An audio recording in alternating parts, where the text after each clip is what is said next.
மதிப்பிற்குரிய அன்பு நண்பர், நாம் 5 ஆண்டுகள் வாழ்ந்த நாகாலாந்து மண்ணில் புனித ஜோசப் கல்லூரியினுடைய துணைவேந்தராக இருந்து பெரும்பணியாற்றி இன்றைக்கு இலக்கிய உலகிலும் அதுபோன்று இதுபோன்ற அமைப்புகள் நடத்துகிற நூல் வெளியீட்டு நிகழ்வுகளிலும் மிகச்சிறந்த உரையை ஆற்றிக் கொண்டிருக்கிற பேரன்புக்குரிய இன்றைய விழாவினுடைய தலைமை விருந்தினர் அன்புக்குரிய ஜோசப் டங்ஸ்டன் அவர்கள் இந்த நூலை நீண்ட காலமாக எழுதி இன்றைக்கு அதற்கு தலைப்பிரசவம் காணுகிற அன்புக்குரிய அருட்பணியாளர் பங்கிராஸ் அருளப்பன் அவர்களே, அவரை வாழ்த்துவதற்காக வருகை தந்திருக்கிற அறிஞர் பெருமக்களே, அவருடைய நூலை வாங்கி படித்து அவர் என்ன சொல்லியிருக்கிறார் என்று அறிவதற்காக வருகை தந்திருக்கிற வாசகர்களே, எழுத்தாளர்களே, படைப்பாளர்களே, இந்த நிகழ்வுக்கு என்னை அழைத்து சிறப்பு செய்திருக்கிற அன்பு தம்பி சாகர் அவர்களே, உங்கள் அத்தனை பேருக்கும் இந்த மாலை நேரத்திலே என்னுடைய மகிழ்ச்சியான வணக்கத்தை, எழுச்சியான வாழ்த்தை தெரிவித்துக் கொள்வதிலே நான் மிக்க மகிழ்ச்சி அடைகின்றேன். இந்த நூல் முதலில் பங்கிராஸ் அருளப்பன் கவிதைகள் என்றுதான் என்னிடம் வந்தது அணித்துரைக்காக. ஆனால் அதை வாசித்து முடித்த போது இது வெறும் பங்கிராஸ் அருளப்பன் கவிதைகள் அல்ல, அதற்குள்ளால் ஒரு ஆன்மீக ஒளி ஒளிந்திருக்கிறது என்று நான் கண்டுள்ளேன். அந்த ஆன்மீக ஒளி என்ன என்று நான் தேடுகிற போது பங்கிராஸ் அருளப்பன் அவர்கள் ஏதோ ஒரு ஆன்மீக சந்நிதியை தேடுகிறார், அல்லது அந்த தேடலினுடைய நீட்சியாக அந்த இடத்தை கண்டுபிடித்து விட்டார் என்று எனக்கு தோன்றியது. எனவேதான் சாகர் அவர்களிடம் சொன்னேன், இந்த புத்தகத்திற்கான தலைப்பு உன் சந்நிதியில் என்றால் தான் சரியாக இருக்கும், எனவே தலைப்பை மாற்றுங்கள் என்று சொன்னேன். அந்த தலைப்பை நான் ஒரு ஆள் சொல்லி இன்னொரு படைப்பாளர் மாற்றணுங்கிற கட்டாயம் கிடையாது. ஆனால் உடனே மாற்றிய அன்பு தந்தை அவர்களுக்கு என்னுடைய நெஞ்சார்ந்த நன்றியை உரித்தாக்கிக் கொள்கிறேன். இந்த கவிதை எதை பேசுகிறது? ஒரு 3-4 தளங்களில் நின்று உலாவுகிறது. முதல் தளம், எல்லா மனிதனுக்கும் தன்னுடைய மண்ணின் மீதான ஒரு ஈர்ப்பு உண்டு. இந்த அருட்பணியாளருக்கு அவர் பிறந்து வாழ்ந்து உருண்டு புரண்டு வாழ்ந்த அந்த கடற்கரை மண் மீது ஒரு மிகப்பெரிய பாச உணர்வு ஏற்பட்டிருக்கிறது. அந்த பாச உணர்வினுடைய வெளிப்பாடு அந்த மண்ணை பாடுகிறார், அந்த மண்ணில் குடிகொண்டிருக்கிற அந்த ஆலயத்தினுடைய புனிதையை பாடுகிறார், அந்த மண்ணில் வாழ்கிற மக்களை பாடுகிறார். அந்த மண் எவ்வளவு சிறந்தது, எவ்வளவு பாரம்பரியம் கொண்டது, எவ்வளவு வளமும் தரமும் நிறைந்தது என்பதை மிக அற்புதமாக அவர் பதிவு செய்கிறார். இதுதான் இந்த புத்தகத்தினுடைய முதல் அத்தியாயமாக இருக்கிறது. என்ன பாடுகிறார் ஒரு கவிதையை நீங்க பார்த்தீங்கன்னா, இனியவளே இனியவளே இறைவன் துறை தாயே, இனியவளே இறைவன் துறை தாயே, இயற்கையில் இளமை நிறைந்தவளே, இருப்போர் இன்பம் அளிப்பவளே, இறந்தோர் உன்னை இழந்தனரே அப்படிங்கிறார். அதை அடுத்து சொல்றாரு, என் துறையே என் துறையே என் துறையே என் துறையே, எண்ணமெல்லாம் இத்துறையே, எழுச்சி பெற காத்திருக்கும் எளிதான என் துறை இதுவேங்கிறார். ஒரு கவிஞன் அவனுடைய மண்ணை நேசிக்க வேண்டும், அங்கிருந்துதான் அந்த கவிதை அவனுக்கு கிடைத்தது. எனவே இந்த அருட்பணியாளர் இறைவன் துறையை மிக ஆழமாக நேசிக்கிறார் என்பதற்கு இந்த கவி வரிகள் சார்ந்த வலமொழிதான் அழகாக சொல்லுவார். காகிதத்தை பார்த்தால் கழுதை சாப்பிடும், கவிஞன் கவிதை எழுதுவான். இந்த கவிஞருக்கு, இந்த அருட்பணியாளருக்கு காகிதத்தை பார்த்தவுடன் எழுத தோன்றி இருக்கிறது. எழுதுவது கூட சாதாரணமாக எழுதிவிட முடியாது. அதனால்தான் சொல்லுவார்கள், நினைத்தால் வருவது கவிதை அல்ல, இதயம் கனத்தால் வருவதுதான் கவிதை. நினைத்தால் வருவது கவிதை அல்ல, இதயம் கனத்தால் வருவதுதான் கவிதை என்று சொல்லுகிறார். எப்போதும் வருவதல்ல, கவிதை என்பது கலப்பதல்ல, அது சுரப்பது. எனவே இந்த சுரக்கிற, தானாக சுரக்கிற ஒரு இயல்பு இந்த அருட்தந்தைக்கு உருவாக்கி இருக்கிறது. அதனால்தான் மண்ணை பாடுகிறார், மண்ணை பாடியவர் மண்ணின் மக்களாக மீனவர்களுடைய பாடல்களை எழுதுகிறார். ஒரு கவிஞன் அல்லது ஒரு எழுத்தாளர் முதலில் தன்னுடைய சமுதாயத்தில் இருக்கிற பிரச்சனை பாடலை, அவர்களுடைய வழிகளை பாடியாக வேண்டும். அதனால்தான் மிகப்பெரிய மார்க்சிசவாதி ஜீவா அவர்கள் இந்த மண்ணிலே இருக்கிற ஏழை எளிய தொழிலாளர் மக்களை பாடுகிறார்.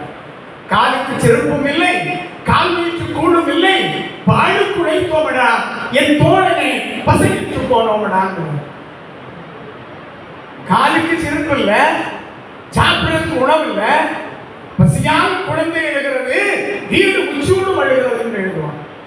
ஒரு ஏழையினுடைய, ஒரு ஒடுக்கப்பட்ட அல்லது விளிம்பு நிலை மக்களினுடைய பாடுகளை எவர் பதிவு செய்கிறானோ அவருடைய கவிதை நிற்கும், நிலைக்கும், உயிரோடு வாழ்ந்து கொண்டது. கவிஞன் போய்விடுவார், பாரதி நேற்றுக்கே வாழ்த்து விட்டு போய்விட்டார். ஆனால் நம்முடைய சொற்களால், நம்முடைய மனங்களால், நம்முடைய வாசிப்பால் பாரதி இன்றைக்கு வாழ்ந்து கொண்டிருக்கிறார். நம்முடைய கவிதையால் அவர் வாழ்ந்து கொண்டிருக்கிறார். எனவே எந்த கவிஞன், எந்த எழுத்தாளர் நம்முடைய மண்ணை எழுதுகிறானோ, அந்த மண்ணினுடைய மக்களினுடைய வழியை பாடுகிறானோ, அப்படி பாடுகிற போது அந்த கவிதை அல்லது அந்த எழுத்து உயிருள்ள எழுத்தாக மாறுகிறது. இங்கே மீனவர்களுடைய பாடுகளை எழுதுகிறார் இந்த கவிஞர்.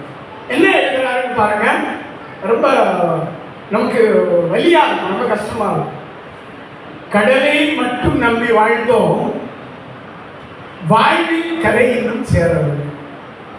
கடலை மட்டும் நம்பி வாழ்ந்தோம், வாழ்வில் கரை இன்னும் சேரவில்லை. கடலுக்கு போன மீனவன் வருகிறான், சில நேரம் வராமல் இருக்கிறான்.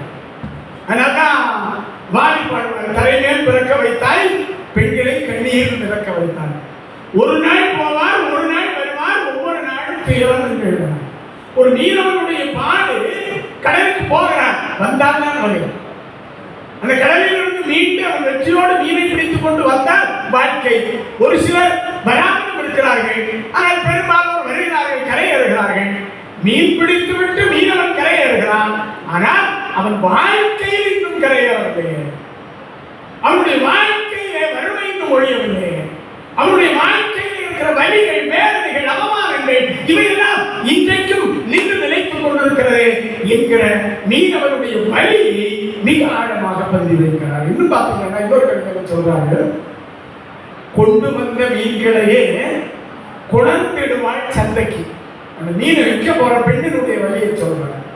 கொண்டு வந்த மீன்களையே குணர்ந்திடுவாள் சந்தைக்கு, தலைச்சுவடாய் தலைவரைக்க ஓடிடுவாள் வழியெல்லாம், நிலமதிலே பிறந்தாலும் நீர்தானே பிழைப்பவர்க்கு.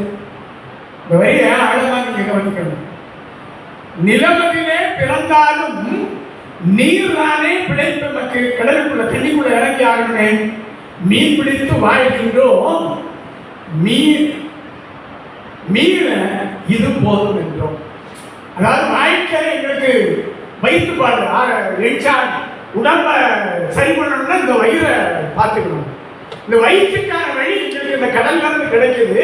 ஆனால் அதுக்காக என் வீட்டு பெண்கள் இந்த மீனை விற்கிறதுக்கு என்ன பாடுபடுறாங்க. நானும் பார்த்துக்கிட்டே தான் இருக்கேன். எனக்கு தோணுது, மீன் பிடிக்க போறவங்களுடைய அனுபவம் எனக்கு தெரியாது. ஏன்னா நான் கடலுக்குள்ளாக மீன் பிடிக்க போனது எனக்கு தெரியாது. ஆனால் அந்த மீனை தலைச்சுவடாக சுமந்து கொண்டு வீடு வீடாக விற்கிறாள் ஒரு பெண். வீடு வீடாக விற்பதில்லாமல் சந்தையிலே கொண்டு வைத்து கூவி கூவி விற்கிறானே. இப்ப கூட மேய்க்காமண்டபத்தில் நேற்று இல்லாமல் நாங்க மீன் வாங்க போறோம். 9:30 மணி வரைக்கும் அந்த மீன் விற்கிற பெண்கள் குளச்சல் கடற்கரையில இருந்து இங்க வர்றாங்க. மேய்க்காமண்டபத்துக்கு, குமாரபுரத்துக்கு, இங்க எல்லா இடத்துக்கும் வர்றாங்க. அங்க வந்துட்டு 9:30 மணி பஸ்ல தான் வீட்டுக்கு போறாங்க. அப்ப எத்தனை மணிக்கு வீட்டுல போய் சேருவாங்க? அங்க போய் சேர்ந்துட்டு எத்தனை மணிக்கு அவங்க அந்த மீனை விற்பாங்க? அடுத்தது அந்த பிள்ளைக்கு, தன்னுடைய பிள்ளைகளுக்கு எத்தனை மணிக்கு சமைச்சு கொடுப்பாங்க? நினைச்சு பார்க்கிறேன். வேதனையா மீன் விற்கிற ஒரு அம்மாவுக்கு என்னுடைய அம்மாவுக்கும் இருந்த உறவு மிகப்பெரியது. நான் என்னுடைய ஆட்டுக்குட்டியின் அலறல் என்னுடைய 27வது புத்தகம், அந்த புத்தகத்தில் நான் மிக ஆழமாக உறவுத்தா என்கிற ஒரு கவிதையை எழுதியிருக்கேன். எங்க வீட்டுக்கு ஒரு அம்மா மீன் கொண்டு வருவாங்க. எல்லா வீட்டுக்கும் மீனை விற்றுருவாங்க. கடைசியா தான் எங்க வீட்டுக்கு மீன் கொண்டு வருவாங்க. ஏன் எங்க வீட்டுக்கு கடைசியா கொண்டு வருவாங்கன்னா, மீனை எங்க வீட்டுக்கு முன்னால் அந்த திண்ணை ஒரு இருக்கும் உட்கார்ந்து அதுல கொண்டு வைப்பாங்க. மீனெல்லாம் தீந்துடும், வெயிட்டு குறைஞ்சிடும். அவங்களா தலையிலிருந்து எடுத்து வைப்பாங்க. வச்சுட்டு நேராக எங்க வீட்டு அடுக்கலைக்கு வந்துடுவாங்க. எங்க அம்மா வீட்டாங்க இருப்பாங்க. எங்க அப்பா இல்லை, சின்ன வயசுல அப்பா இல்லை.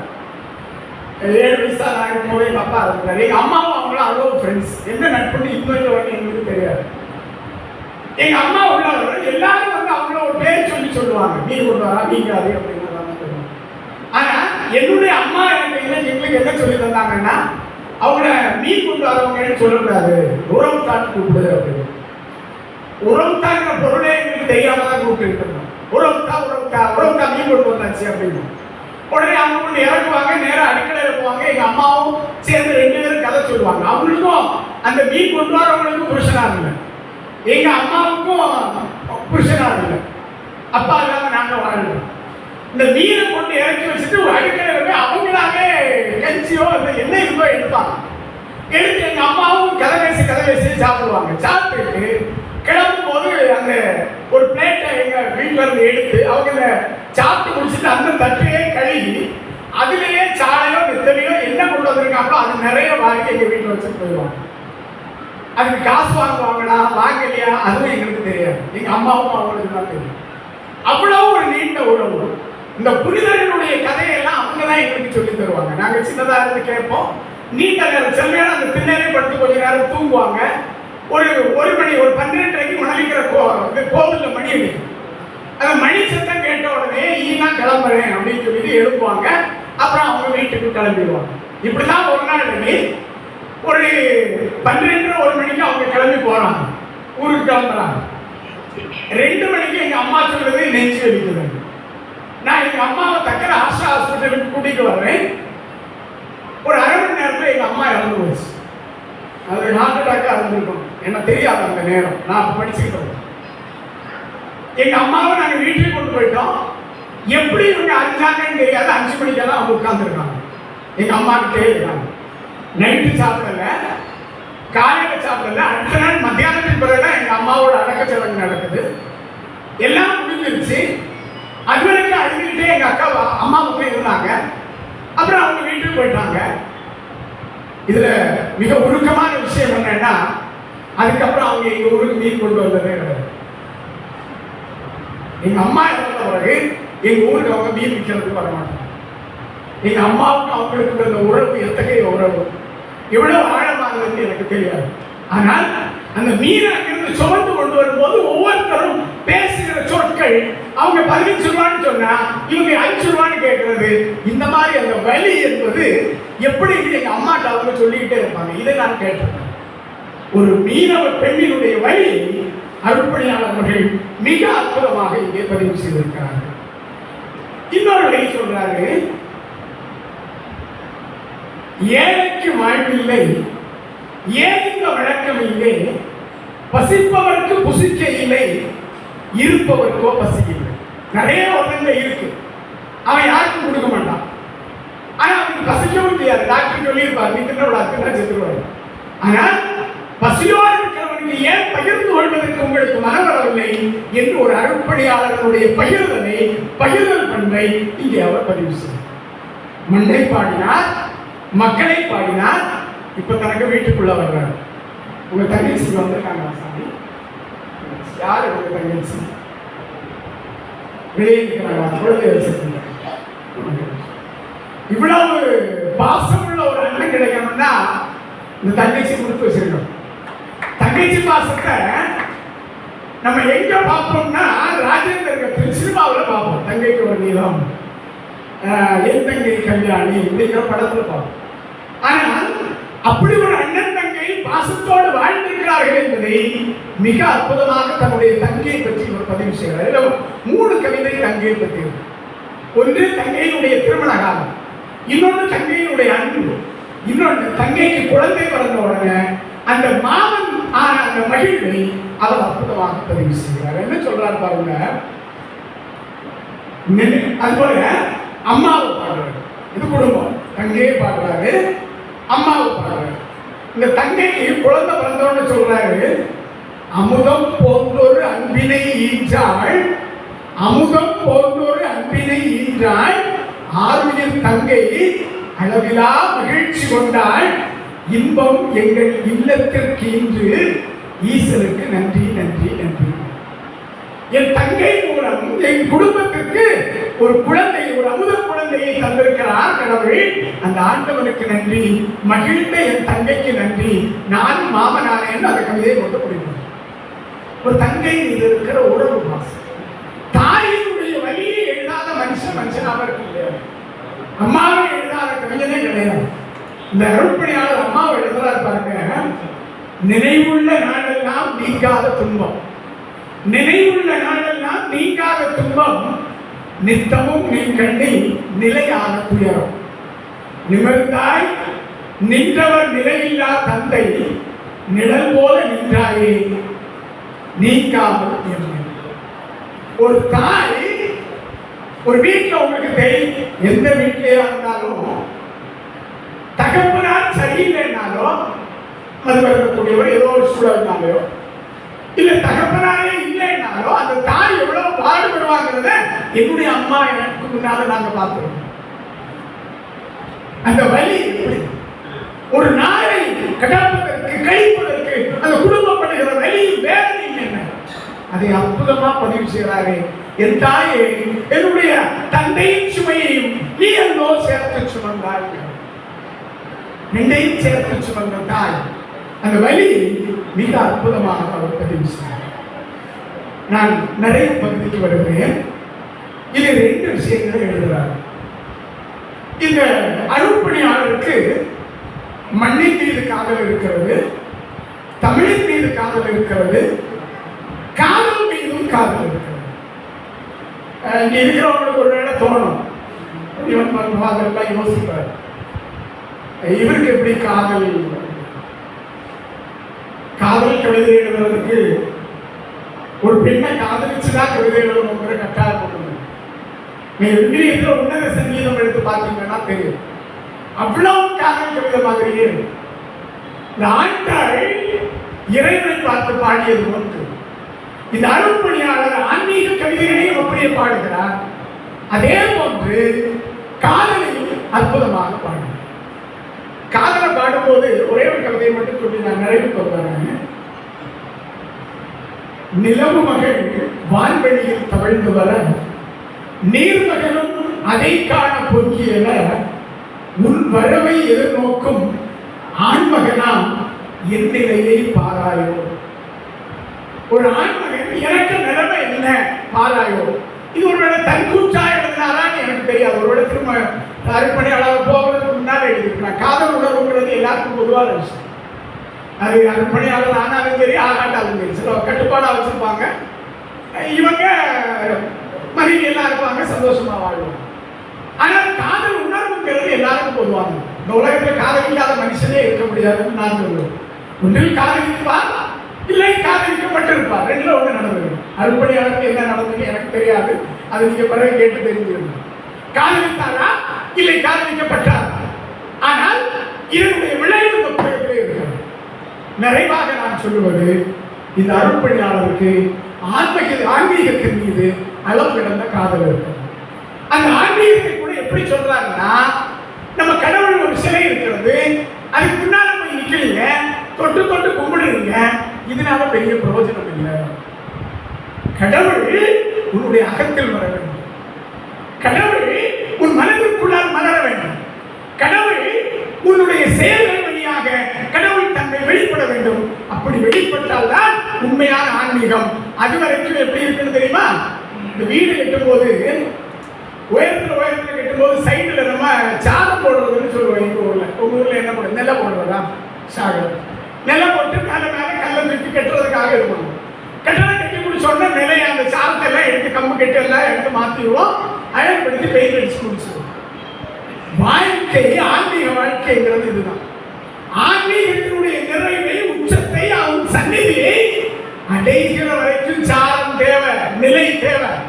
ஆனால் நீ அடைந்து விட்டால், இறைவனை கண்டுகொண்டால், இறைவனுடைய தன்மையை, தாழ்மையை கண்டுகொண்டால், அதற்கு பிறகு இந்த சாரம் எல்லாம் தேவையில்லை. உன் நெஞ்சுக்குள்ளாலேயே, உனக்குள்ளாலேயே, உன் செயல்களுக்குள்ளாலேயே இறைவன் வந்து வாழ ஆரம்பித்து விடுவான் என்று அவருடைய கவிதை நூலை அவர் நிறைவு செய்தார். அன்புக்குரிய கவிஞரும் அருள்பணியாளருமான பங்கிராஸ் அருளப்பன் அவர்கள் தொடர்ந்து எழுத வேண்டும் தான் என்னுடைய ஆசை. தொடர்ந்து எழுத முடிச்சு வழக்கமாக எங்களுக்கு ஒரு விஷயம் உண்டு. ஒரு ஆள் எழுத்தாளனாகி ஒரு புக்கு போட்டுட்டாருன்னா இனி அந்த ஆளை நாங்கள் நிம்மதியாக உறங்க விட மாட்டோம். ஒரு மாசம் கழிச்ச உடனே ஃபோன் பண்ணுவோம், அடுத்த புக்கு ரெடி ஆகிடுச்சா. 6 மாசம் கழிச்ச உடனே ரெடி ஆகும், பிரிண்டிங் விட்டுலாமாங்க. ஒரு வருஷம் கழிச்சு எழுதலைன்னா நாங்கள் போய் எழுதின பேப்பர் எல்லாம் வாங்கி வச்சுட்டு வந்துடுவோம். இது எங்களுடைய வேலை. ஒரு வருஷத்துல அடுத்த புத்தகம் வரணும் ஒரு எழுத்தாளர். அப்படி வரலன்னா இலக்கிய உலகத்திற்கு ஏதோ நஷ்டம்னு நாங்கள் நினைச்சிருவோம். எனவே அந்த கஷ்டத்தை எங்களுக்கு தராமல் அருட்தந்தை அவர்கள் தொடர்ந்து எழுத வேண்டும். அடுத்த புத்தகத்துல இந்த உள்ளீடுகள்ல சில மாற்றங்களை கொண்டு வரணும். டிசைன் வேணும். ஆள் பாதி ஆடை பாதி என்பார்கள். எனவே உள்ளாக இருக்கக்கூடிய அழகுபடுத்துவதை இன்னும் சாகிறவர்கள் மேம்படுத்த வேண்டும் என்று கேட்டு கடற்கரை பதிப்பகத்தையும் அருட்தந்தை அவர்களையும் நெஞ்சார வாழ்த்தி நிறைவு செய்கிறேன். நன்றி.